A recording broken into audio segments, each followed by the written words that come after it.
Oh, Donica, look at this. Twitter loves my new show. Yeah, one person is saying that maybe you should... Look, they love my style of presenting. Include the guests a little bit more, Mario, and me a little bit. Listen, Mario is the real star of the clubhouse. You can say that again.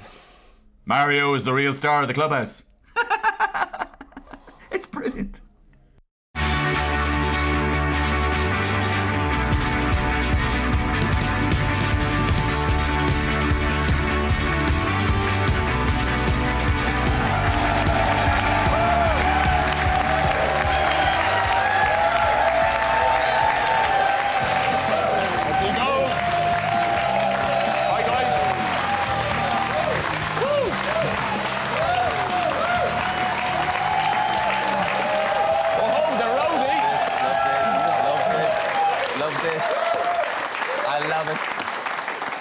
Thanks and welcome to everyone at home and here in the clubhouse. Tonight we've a bunch of flankers on the show. He was voted Young Player of the Year and is a current Irish international. Josh van der Fleer is here. Yes. Capped 35 times for Ireland. Ulster legend Stephen Ferris shares his special moments. And a World Cup winner, voted Sportswoman of the Year and said to have reinvented the women's game, England's Maggie Alfonsi. And we also welcome St Mary's, who will be competing with Clontarf in our drop goal challenge, so can't wait to see them later on. I like the mime. The mime is good. I'm actually practicing my drop goals. And who knows, maybe one of them will win a weekend for two in Amsterdam in our dramatic Heineken Clubhouse Challenge. And talking about challenges, for the 16th time, Donica, have a look at this. What a foot race this is. Earl still going. And he got the job done in brilliant style.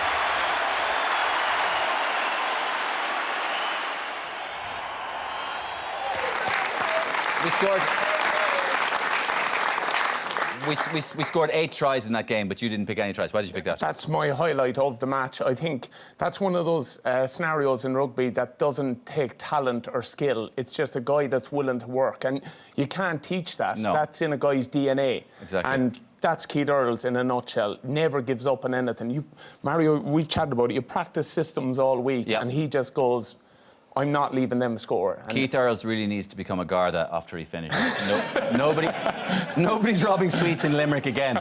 But anyway, the TMO, England, Wales. Yeah, that was disappointing. It really was. I suppose, like we see it here, the ball clearly grounded. And what's the rule? His finger is on the ball. Yeah, downward pressure is what they'd say there, pressure. Mario, and he's got that. And look, I'm delighted we've Joy and Nigel Owens on in a few weeks, and hopefully we can go through it with them. But there's an awful lot of pressure on referees at the moment. Absolutely. I've been TMO years ago. I remember Brian O'Driscoll scoring a try. There was no TMO. He barely threw the ball over the line, and the referee went, try! Was it touchdown, was it? No, it wasn't a touchdown. And finally, Dunners, can we get the camera in to get a closer look at Dunners? Put your eye, haste that way. No, the other way. Yeah, closer. Camera closer. Closer. Yeah, look, closer. Please, closer. Save my blushes. What happened? I didn't get Jenny a Valentine's card. Jenny, I'm sorry, I love you. Yeah. I'm only joking. I got knocked over, Mario, by one of our 18-year-olds in training, Ted Hill. Sorry, is that another joke? No, I promise you. This guy's 18 years of age. If you're into rugby, watch out for Ted Hill. Ted Hill. He's an incredible player. 18 years of age, playing for England 20s at the moment. Brilliant. He ran a line. I honestly felt like I got hit by a sledgehammer. Okay. And that's why I'm glad to be... It's actually the colours of the French national flag on your face. I don't know what that means. Listen, will we bring our first guest out? No, I can't wait. OK, our first guest is a fantastic guest and a fantastic example for all young players trying to break into the national team. And he's as tough as teak. Josh van der Fleer, everyone. Josh, welcome to town.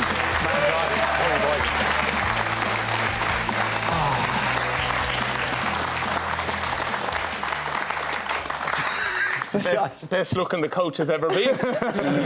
Whoa. It's a top-looking coach. Oh, it's a good-looking coach. It's two members of a great boy Get band. tight furlong hair, and it's the best-looking coach you've ever had. Quinny. Got to be Quinny. Josh, the only reason you're here tonight is because you're injured, so we're delighted. Where are you with your recovery? Yeah, well, I obviously heard it last week, so just doing... it's actually interesting at the moment. I'm doing a bit of prehab and stuff, so What's prehab? Doing a few squats and that kind of thing, trying to build up the muscle in the legs, and then hopefully getting surgery in the next couple of weeks then. So it's a funny enough thing to do, just kind of working for nothing. And then so I'm walking around fine with this, and then get surgery and I won't be walking for a while. So it's strange having to do that, but yeah, just working away at that at the moment, and then looking forward to surgery. Yeah. that work you're doing will buy you time on the other side, won't it? You're getting ready for op, so that... Yeah. So I was told by the physios, the best, as good as it comes in is as good as it'll come out, kind of thing. So if you have a really good leg and knee coming into the surgery, then it's going to be better afterwards. So that's kind of what I'm working towards. And come here, Josh van der Fleer, fantastic name. Great name. Unbelievable name. I was even reading your bio. Your dad's name is even better. What's your dad's name? Dirk van der Fleer. What a name. It's actually my middle name as well. So your name is Josh Dirk van der Fleer. I got the good bit, yeah. Josh or Dirk van der Fleer. Dirk van der Fleer. Yeah, I've seen a movie with Dirk van der Fleer. But so I'm so stupid, because when you first came on the scene, I went, oh, that's a great new South African player that we've got from South Africa. But of course, that's not true. Tell us about your background. Yeah, so my grandparents are Dutch. They moved over on my dad's side. They moved over in the 1950s. My granddad set up a radiator factory over here. Wow. Random enough. And then my dad was born here, and then married a girl from Kilkenny, which is my mum, and then here I am. Oh, right. Kept the name, yeah. Great background. Surprised you never took up hurling. I wish I had now. It's a good sport. And come here, you're living with 3 Leinster players. I am, yeah. Who are they? Adam Byrne, Tom Daly, and Peter Dooley. And how do you get along with those lads? Get along well, yeah. Yeah, it's a good crew. It's I have 2 other lads in the house as well, a doctor and an entrepreneur as well, so it's a good mix. Entrepreneur. Yeah. And what do they 6 think? was in the house. What do the lads think of you? Don't worry about that. Here's what they think of you, because we actually got them to send in a video message to see what they tell us about Josh van der Fleer at home. One of his worst traits is his fashion sense. He's always in Irish and Leinster gear, and other than that, his clothes won't be the best. And he loves rom-coms. I don't know why, but you can't get a word in if he's watching one of them, and if you cough or make any noise, he pauses it and looks at you. So for me, it would be his mobile phone use. Really know what he does be doing. He could be on Tinder, he could be on Snapchat. He's actually looking for a girlfriend at the minute, so that could be what he's spending his time doing.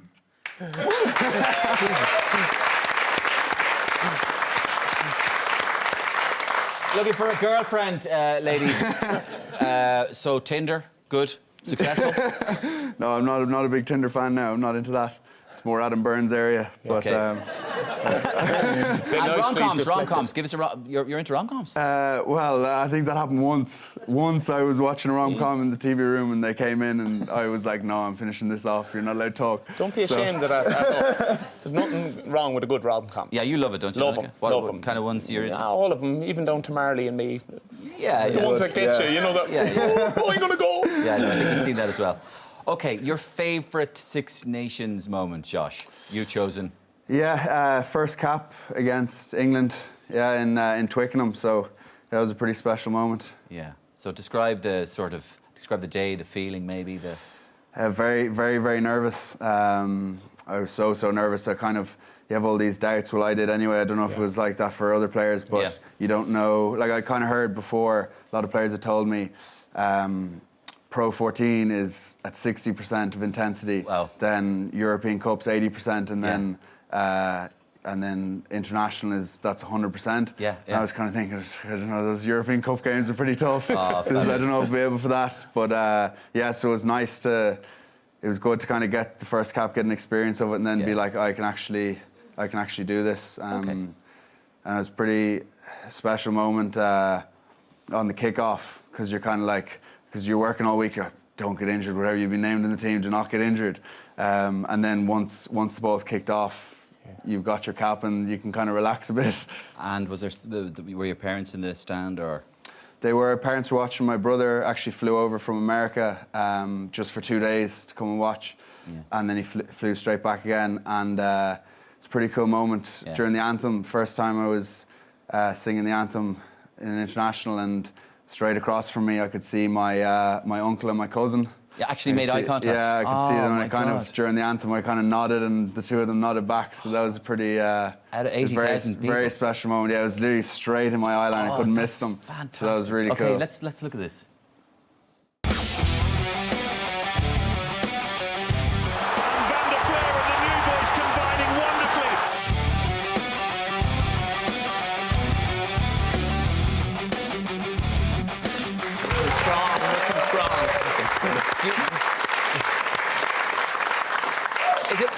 Do you remember much of it, or is it a blur? I remember a good bit of it, yeah. Yeah. I suppose straight afterwards, it was kind of just thinking, I was obviously devastated we lost the game. And you're kind of thinking, what could I have done better?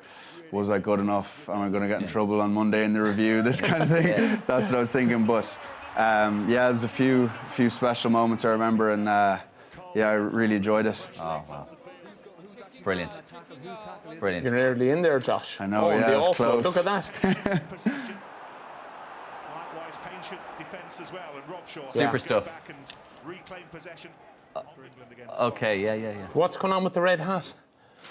Yeah, I like it. Red's good colour, good colour. it's not Munster related, don't worry. Don't worry carried about away. Munster, it's good colour. Yeah, well, I always liked wearing a scrum cap. I like it tackling and stuff. I feel a bit comfortable wearing it. And then Wicklow colours got red in them, and then my school was blue and red, so just kind of started wearing a red scrum cap in school. Yeah, you actually mentioned tackling. You hold the record for the most tackles made in a Heineken Cup match? Pro 14 game. Pro 14 game. Yeah.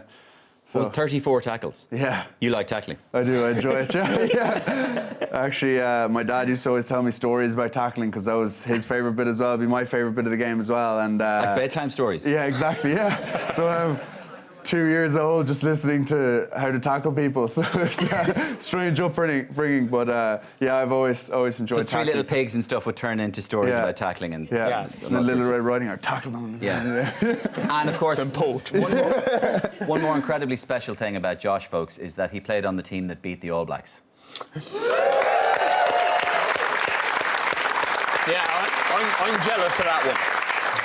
Yeah. We played him for 10 years, always got beaten by 80 points. He rocks up first game, boom. But where were you when you were watching that match? I was watching it at home with my little girls, yeah. Yeah. It was great. Hopping up and down like... I actually, it was just one of those brilliant moments where you get to be a fan and just really enjoy it, because we were brilliant. We were brilliant. Fantastic. OK, Josh, absolutely brilliant to have you on the show. Josh van der Fleer, everyone.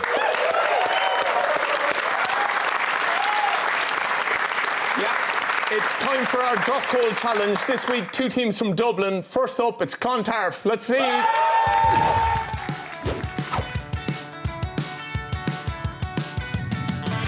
Hi, my name's Barry. I'm a coach at Clontarf. I haven't kicked a ball in 25 years. Hi, I'm Angela Dewan, or Angie, and I was team captain for 2 years. My name is Donald O'Hagan and I play first centre for Clontarf Ladies. I'm Minna. I play flanker with Clontarf Women and I played every position on the pitch. I'm Paul Gorman. I'm the manager of our under-20s team here, and in one of my previous careers I was a clown.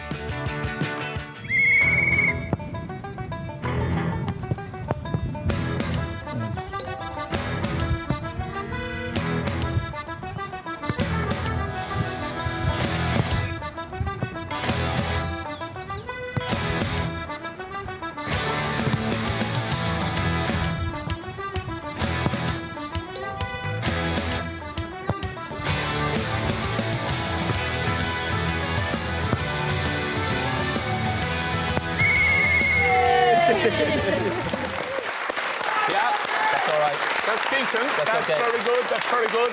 Well done, not bad. Clontarf 4. We'll see how Mary's got on later on in part 2. Still to come, the brilliant Stephen Ferris joins Josh in the clubhouse. Springer has missed out everybody. It could be a marvellous score for the big man. His first try in his first international match.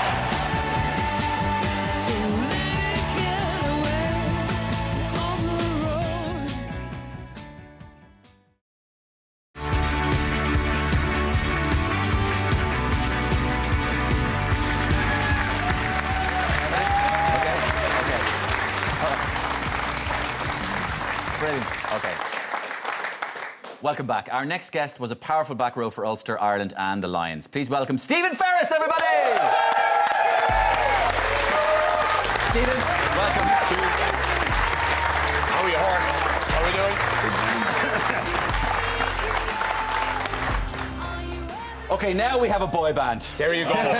This is it. You light up my life like nobody else. Actually, we were talking about how brilliant Josh van der Fleer's name is, and his dad being Dirk van der Fleer, and Donica, of course, hates being laboured with. Is that right? And Donica. What is it? What do you become when you go to Japan? Donichiwa. Or even France, or anywhere outside Cork. Stephen, you're welcome. Thanks for having me. Good. Would it be fair to say that in rugby circles you'd be famously known as opinionated? Possibly. What would give you that idea? Just reading bits and pieces about you. Straight talking. Yeah, straight talking. Yeah. I played with a lot of honesty, integrity, and I think I come across like that when I speak about, obviously, Ulster on a Friday night, whether it be in the Kingspan Stadium or Ireland playing the Viva Stadium or whoever. I tend to, Donegal always have called it as I see it. And I think for me, on the other side of the fence now, I more or less speak what or chat that all the fans sitting in the crowd are kind of thinking. So I kind of put myself in the fan shoes and go, right, they've lost 3 or 4 line-outs here. What is that fan in the middle of that crowd thinking? He is not happy. He's going, what's going on with this line-out? You know, so for me, I kind of take that information and then put it into what I'm going to say when I get asked the questions about it. Right. Okay, what do you think of the current Irish team then? It's fantastic. It's amazing. Yeah. Bit of a blow that Josh van der Fleer is now out, unfortunately. Hear that. But yeah, no, the Irish rugby's on the crest of a wave. They've got a lot of momentum behind them. They haven't lost since Wales last year in the Six Nations. 9 games in the bounce. Yeah. I just think we're in a really, really good place. Joe seems to be getting the best out of every player that he picks. He's got a few headaches, I think, ahead of the Welsh game. Obviously, Robbie Henshaw now out injured, but we'll wait and see. But it's just brilliant. The whole of Ireland is getting behind the team and the lads, and I think there's a real good positivity vibe about, which is great. You've been outspoken in the past, though. You mentioned Joe Schmidt there, but you were slightly critical. You're slightly critical of the Zebo situation, for example. Yeah. Give us a. Well, like if I was still playing my rugby within Ireland, I would still be expected to be picked for Ireland. So when he hadn't even said that he had signed for somebody else, but he wasn't selected for Ireland, even though he was probably the informed fullback, I think that was, I think Joe kind of made a statement to say, right, Tadhg Furlong's contract's up, Peter O'Mahony's contract, CJ Stander, Rory Best, Ian Henderson, all these guys were up in the air. If he didn't make a stand then a few of the other boys might make a decision to go across the water and try and still get picked. But I think it was a little bit petty. I think when you're still playing, you're still representing the Munster jersey with pride, passion, enthusiasm, week in, week out. You're putting your body on the line for your province. Why can't you represent your country? So.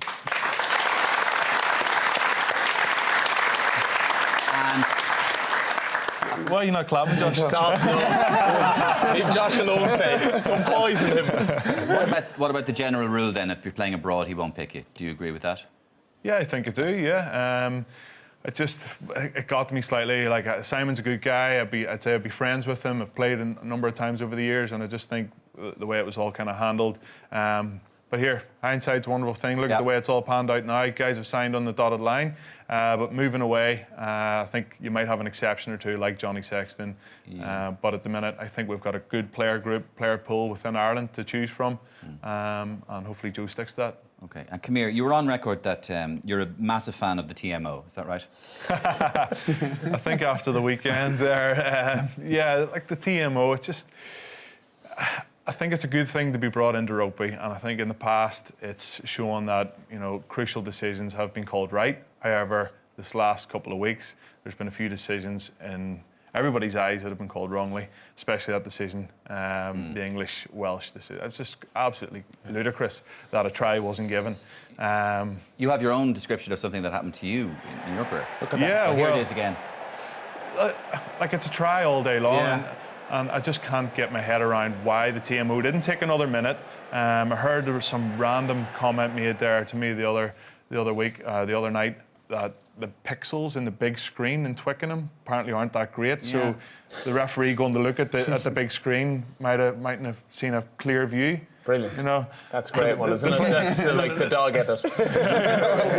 In all seriousness, though, what I find confusing is we can see it clearly on television, we can listen to it clearly on television, and the referee's going, "Sorry, say what? Can you repeat that, please? The dog ate his what?" And you're going, "You can't hear it, ref. You can't even hear what he's saying." Yeah. Well, the players are getting paid 25 grand a game. Like, you think they'd invest a bit of money into a good screen. Yeah, and they flew this guy over from New Zealand.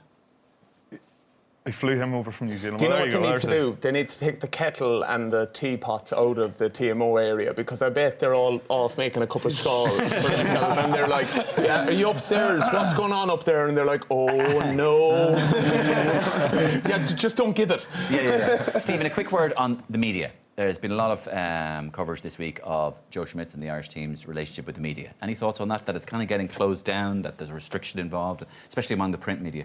It seems like it is a bit of a closed shop, but Mina as a fan, Donegan as an Irish fan, we want to get inside stories from different players, and you want to see guys going out and doing things outside of rugby and getting filmed and doing little BTs, and you just don't see that now. You don't kind of get to know the players. You just kind of see, this is the team, this is the boys are getting selected. There's 2 or 3 guys selected for media duties. That's it. You're not getting any access to anybody else. Pitch sessions now, was it 5 minutes, 10 minutes? Yeah. They're around and then they're gone because they don't want any footage of any line-outs or scrummaging or plays or whatever. So, yeah, I think it's a big talking point, but I don't think it can get any worse. Fair enough. OK, your favourite Six Nations moment? Tommy Bowe try, 2009 yes, Grand Slam. What a call. Yeah. OK, let's see it. We don't actually need a description anymore, because all we need to do is enjoy this. Safely out to O'Gara. One for Tommy Bowe to chase. It's worked well. What a start for Ireland. One try leads to another. Tommy Bowe. Where were you when that try? What was happening with you? Because you were going through something pretty special as well. Yeah, my emotions were all over the place. Started that game, started all the games in 2009, 7 minutes in. Martin Williams, flight, kicked the ball. Also, my finger had to go off. Didn't get back on. Sitting in the change rooms, head in my hands, bawling my eyes out. Oh, it's over. And then I went, I need to get out and support the lads. Got back out, supported the lads, sitting on the bench with my hand like this. I was going, "Go on, Tommy! Go on, Tommy, boy!" Brilliant. And he heard for the line, he got the score. So, yeah. I'm just glad it was that mixed finger. Emotions, really mixed. Yeah. Was this one? Yeah. Don't worry. Josh, what age were you in 2009? 2009, I was 16. Oh, Jesus. Did you watch it? I did, yeah. Wow. I can't remember where now. I'd say at home, but it was a special moment. Yeah, I was bawling my eyes out in Smiths. Do you know what I loved about it? Tommy didn't celebrate the try afterwards. We all ran up to kind of celebrate with him, but he was playing with the Ospreys at the time, and he knew an awful lot of those lads. Yeah. So he didn't want to actually kind of rub it in a bit. Yeah. So he wasn't. It was because he was absolutely knackered. He was so tired. That's the truth too. Fantastic. Okay, thank you, Stephen Ferris. Stephen Ferris, everyone. Nice to see you. Thank you.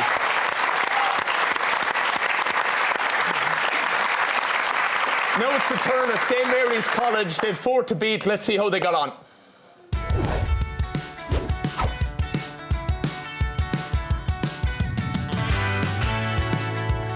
How you doing? I'm Stephen O'Brien and I play hooker, but I'm a fullback at heart.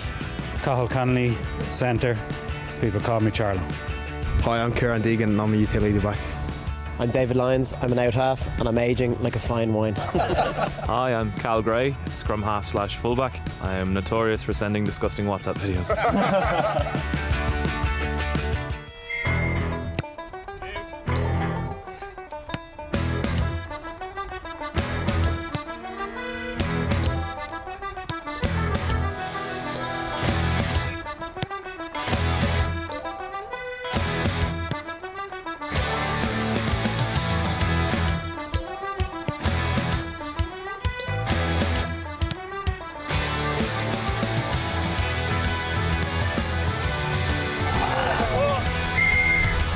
Good game.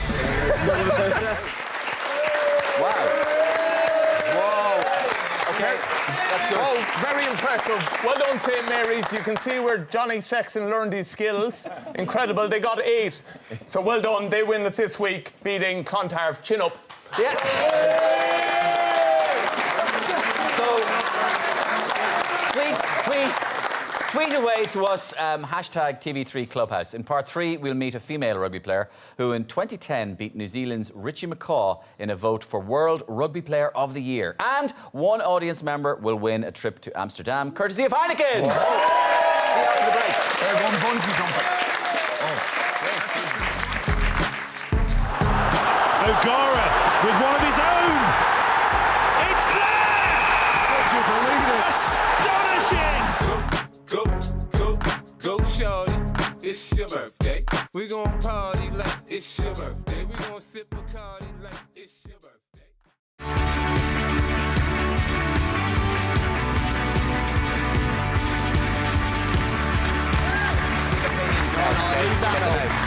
He's not the fella to draw on you. Welcome back. Well, normally at this time of the show, we ask one guest to have some fun in a special quiz. Both Alan Quinlan and Ronan O'Gara played Munster Mind. So this week, Stephen, in your honour, we're playing Ulster Mind. Nice. Good call. Good call.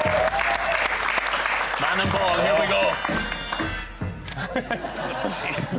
There's UV in that hit. Wished. And your name? Stephen. And your occupation? Don't know. Stephen, I don't know. You have 1 minute on the subject of Ulster, starting now. Name the only Ulster player who toured with the Lions in 2009. Stephen Ferris. Correct. Who made their Ireland debut in 2006 against the Pacific Islanders? Stephen Ferris. Having made his debut in 2005, who was the most capped Ulster rugby player? Trimby! Oh, Andrew Trimble. Andrew Trimble, correct. Hugh O'Neill and Red Hugh O'Connell left Ulster for mainland Europe in 1607. This famous event became known as what? Pass. The Flight of the Earls. In what year did the plantation of Ulster begin? 1801. 1609. Close. It is rumoured you like to strap on weights while doing chin-ups. What is the maximum weight you have strapped on during a chin-up? 75 kgs. Correct. What Ulster band had a hit with Teenage Kicks? Sorry? Undertones. Undertones. For a bonus point, can you sing it? No. What would you add to a full Irish breakfast to make it an Ulster fry? Black pudding. No, the answer is potato bread or a soda farl. Oh, yeah. Final question, actually. What momentous event in the history of Ulster rugby happened on 12th of August 2017? My marriage? Yes. Oh my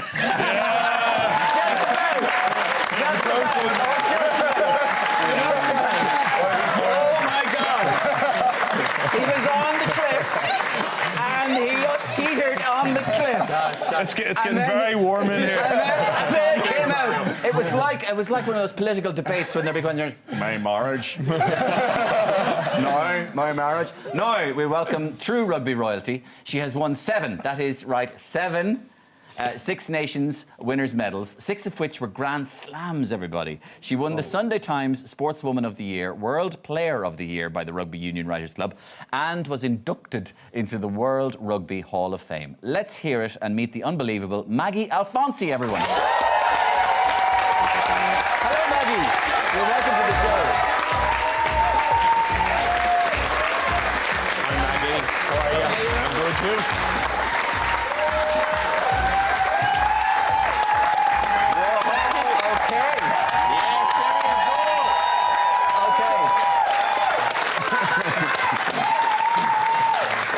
This is now a boy band with a fantastic lead singer. Okay. Who can actually sing? Yeah. Maggie, what do you think of the show so far? It's been very, very good. Okay, were you watching it backstage? Yeah, I was, yeah. Okay. Yeah. Listen, you've had an unbelievable record, an unbelievable career, 6 Grand Slams in 7 years. Just soak that in, 6 Grand Slams in 7 years. Do you think that ever might be beaten, do you think? Do you know what? I don't want it to be beaten because I think it's good the fact that there's a competitive edge with all the teams. And actually, if you have a team that wins consistently every year, it sort of loses interest and the spectators don't want to watch it. So I think it was great that we got that opportunity back then. But now I like the fact that any team can possibly win it. You know, England, Ireland, France, they're all strong nations. Yeah. Do you think you retired in 2014, was it? Yes, it was, yeah. How do you think the game has changed even since then? It's obviously when I was playing back then, it was brilliant. I was a great rugby player, and I sort of set the standard. Yeah, well, without question. We're just going now. Yeah, it was all about me. But now, do you know what? The game has gone so far. What's great now is that you've got more people watching women's rugby. I mean, the World Cup final had 2.6 million viewers back in England anyway. So it just highlights the fact that more people want to watch it, and more women are getting professional contracts as well, which never used to be the case before. So a lot has changed since 2014. Yeah. How did you get into the game of rugby? My PE teacher, a female Welsh PE teacher, so she started doing rugby and I was quite intrigued by that, and she said, look, you muck around a lot, you get in trouble a lot, so I think rugby's designed for you. And that's what it is. I picked up my first rugby ball, made my first big run, my first big tackle. I saw Josh's tackles. So first big tackle, and I fell in love with the sport and haven't looked back since. What's your favourite part of the game? Favourite part of the game? Is clearly tackling. Yeah. Tackling has to be up there. Yeah. I absolutely love it. It's the only sport where you can get away with being quite physical and aggressive and not getting arrested for it. So I have to admit that's quite big.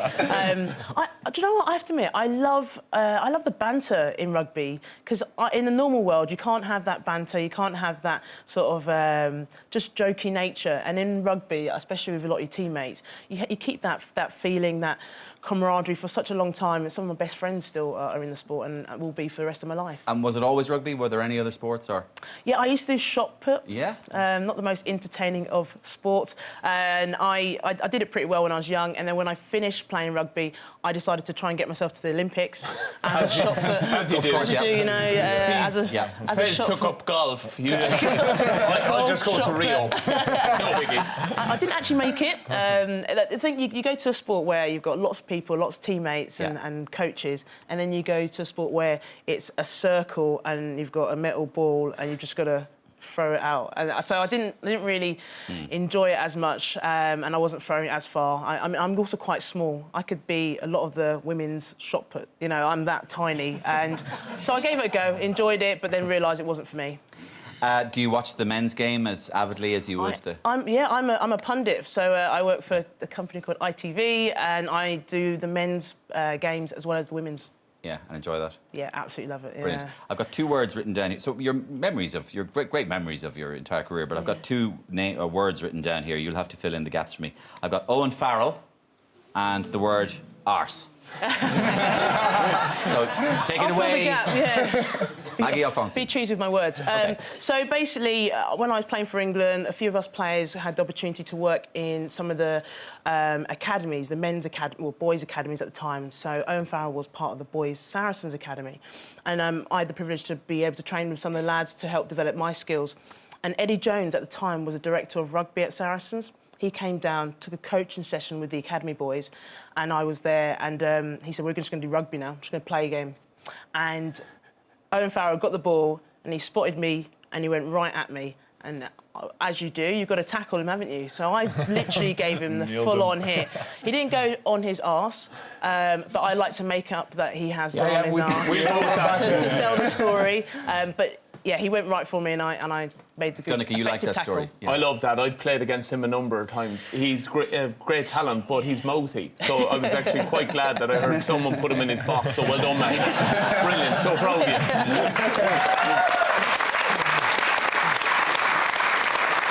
don't know. I think it's Maggie. I agree. Because I would love to put Owen Farrell on his arse as well. I think it's the way he does that thing with his eyes when he looks up. It's something. There's something really evil about it. You know, I think it's like the one of those really horror movies or something. Okay, listen. Your favourite Six Nations moment. Okay, my favourite Six Nations moment had to be 2003 England versus Ireland in Ireland, and it was the pre-match standoff. Oh, come on. We all remember that, don't we? You come into our country. I know, I'm sorry.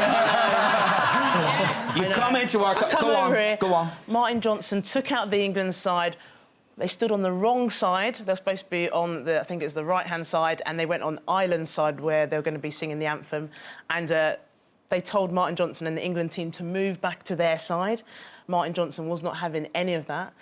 Brian O'Driscoll brought out the Ireland side, and they decided to actually stand on the other side of the England team, so off the red carpet, and it basically, yeah, it was a bit of a standoff. Excuse me a moment. You're proud of that? I'm so yeah. Martin Johnson. Dare you come into my country? Martin Johnson stood there, and he's like, "I'm not moving." Let's see it. Let's see it. England's World Cup winning captain, Martin Johnson, has never been one to stand on ceremony. And never was this more apparent than ahead of his side's final match of the 2003 Six Nations against Ireland, when he refused to move after apparently lining up in the wrong place for the pre-match presentations. Come on, Maggie. Do you know what? I was actually just chatting about a second ago. It's actually really good to see a captain sort of stand their ground, because we ended up winning that game, because I think the last game... I'm with her on this one. What are you guys hanging around and doing nothing? No, I honestly think that shows a brilliant leader. He was told to go to that side, and he just showed, I'm not backing down that day. No, he's my hero, so I'm like, oh, Martin Johnson. So I just thought it was an incredible moment. For what it's worth, I'm not a rugby brilliant person, but I actually think it is an amazing moment as well, and I think it demonstrates fantastic captaincy abilities and pride in his own country. And I think it actually demonstrates what we love about the English. We want England to be cocky, and we want England to be horrible. Shut it, Irish. We don't like it when England did the thing they did with Lancaster a few years ago. They went, oh, we're all quiet England, just hoping for the best. We want England to be England. Not right, Maggie? Yeah, I guess. But do you want England to be England on the last game of the Six Nations when it's England versus Ireland and it's Six Nation decider? Do you want Maggie, England to you be... are rubbing it in beginning to... We want them to be like that, Mario. That little arrogance. Be lovely. So then we go over and ruin it on Paddy's Day. Off the back of Cheltenham, into Patrick's Day, the English and Twickenham. Oh, let's go. OK. Maggie Alfonsi, everybody. Join us after the break when our guests play the Clubhouse Challenge, and one lucky audience member is in with a chance to win a trip to Amsterdam. Whoa, incredible. Beautiful break, Brian O'Driscoll.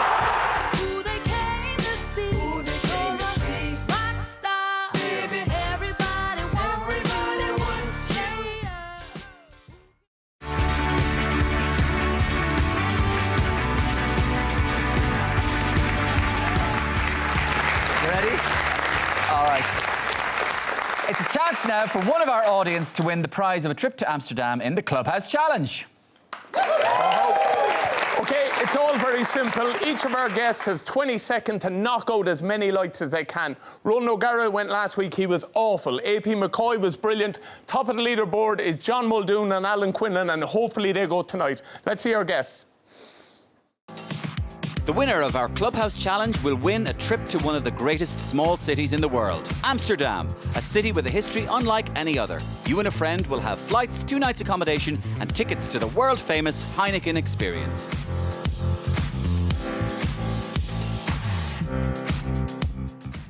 Earlier on, we picked out 3 names from our lovely studio audience, and each of our guests will play on their behalf. First to play is Josh van der Fleer, who is playing for Sean Noonan from Limerick. Here we go, Josh.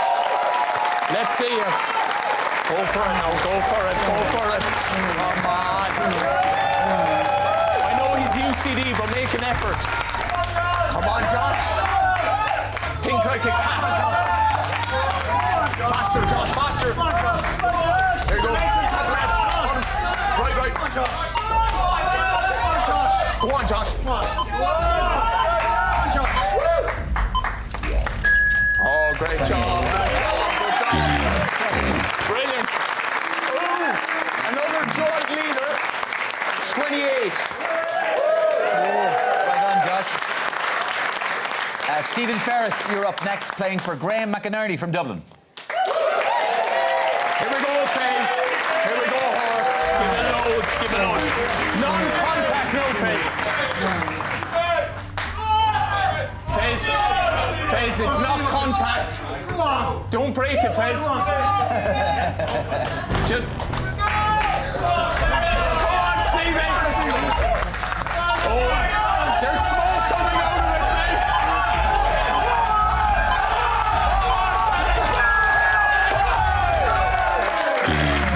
Oh my God.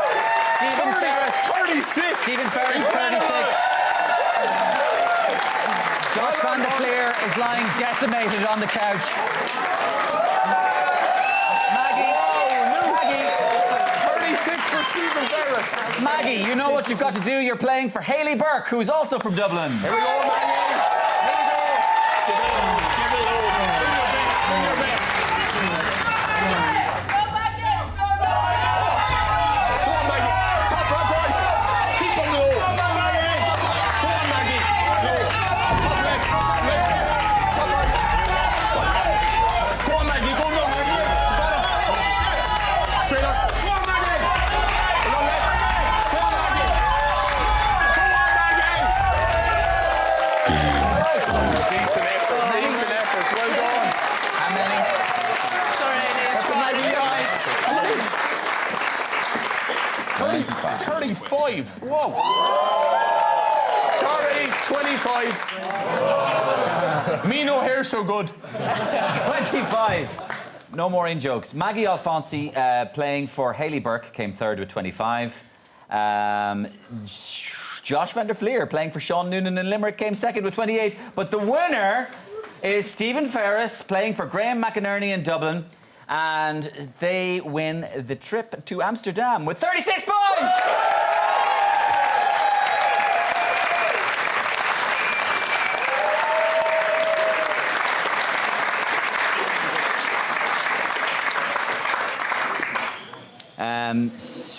Josh van der Fleer, you won your charge tickets for the Champions Cup quarter-final. Oh, nice.